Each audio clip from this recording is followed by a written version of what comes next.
পদ্মা নদীতে বাস ডুবির ঘটনায় নৌ পরিবহন মন্ত্রণালয় ৬ সদস্যের একটি তদন্ত কমিটি গঠন করেছে।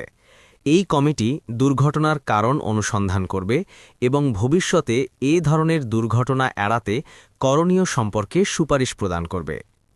মূল ঘটনা: গত সপ্তাহে পদ্মা নদীতে একটি যাত্রীবাহী বাস ডুবে যায়। এতে বহু প্রাণহানি ঘটে। উদ্ধার কাজে নৌবাহিনী, ফায়ার সার্ভিস ও স্থানীয় প্রশাসন অংশ নেয়। প্রাথমিকভাবে ধারণা করা হচ্ছে অতিরিক্ত যাত্রী ও নিরাপত্তা ব্যবস্থার ঘাটতির কারণে দুর্ঘটনা ঘটেছে। তদন্ত কমিটি: নৌ পরিবহন মন্ত্রণালয়ের যুগ্ম সচিবের নেতৃত্বে কমিটি গঠিত হয়েছে।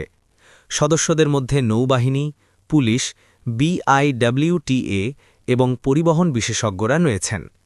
কমিটি আগামী ১৫ দিনের মধ্যে তদন্ত প্রতিবেদন জমা দেবে। প্রতিক্রিয়া: নিহতদের পরিবার সরকারের কাছে দ্রুত ক্ষতিপূরণ দাবি করেছে। সাধারণ মানুষ নদীপথে নিরাপত্তা ব্যবস্থা জোরদারের আহ্বান জানিয়েছে। পরিবহন বিশেষজ্ঞরা বলছেন, নদীপথে যানবাহন পরিবহনের ক্ষেত্রে কঠোর নিয়ম প্রয়োগ জরুরি। বিশ্লেষণ: এই দুর্ঘটনা দেশের নদীপথে নিরাপত্তা ব্যবস্থার দুর্বলতা আবারও সামনে এনেছে।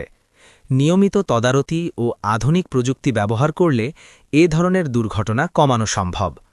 তদন্ত কমিটির সুপারিশ বাস্তবায়ন হলে ভবিষ্যতে নদীপথে যাত্রী পরিবহন আরও নিরাপদ হতে পারে।